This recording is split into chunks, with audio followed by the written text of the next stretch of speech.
Hello दोस्तों, नमस्ते प्रणाम। हम किरण शर्मा, हम मंजू शर्मा अपना चैनल पर स्वागत कर छी। नमस्ते प्रणाम जते दाई माय दीदी भाजी चाची बहन भैया दीदी सब गोटन के प्रणाम कर सब गोटन नेता प्यारा से बात रहा बढ़त रहबे ना 4 दिन 500 गीत डालत रहो।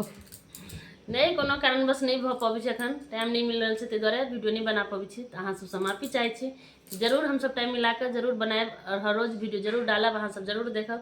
और बहुत प्यारा सा झूमर गीत हम दोनों देवरानी जेठानी जा रहा छी बनाबा, अहाँ सब जरूर सुनू और जरूर प्यार आशीर्वाद देब। नहीं आशा सुनो करै छी गीत देखे छे कते दिन पे वीडियो डालिए नहीं सुनो कोई गोरा एहन भ नहीं सकै छी कि नहीं डालब, कुछ कारण एहन मजबूरी छै त नहीं डाल पाबी छी, कैलाकि टाइम नहीं मिले छी। कोनो दोसर काम से और जुड़ल छी त ओहि में काम कर रहल छी, तखन नहीं काम कर पाबी छी वीडियो में। तो ताहि दुआरे अहाँ सबसे माफी चाहे छी। अहाँ सब जरूर आशा कर छी कि अहाँ सबसे प्यारा आशीर्वाद मिलबे करते, जरूर हम सब आगे बढ़बे करबे। अहाँ सब गीत बहुत सुनू प्यारा और सा प्यारा से झूमर गीत है जिनकर पिया परदेश रहे छन काश पिए पड़े छे। अब बहुत प्यारा सा गीत है, यहाँ सब जरूर सुनबे, जरूर कमेंट करबे गीत केहन लागल। काला काता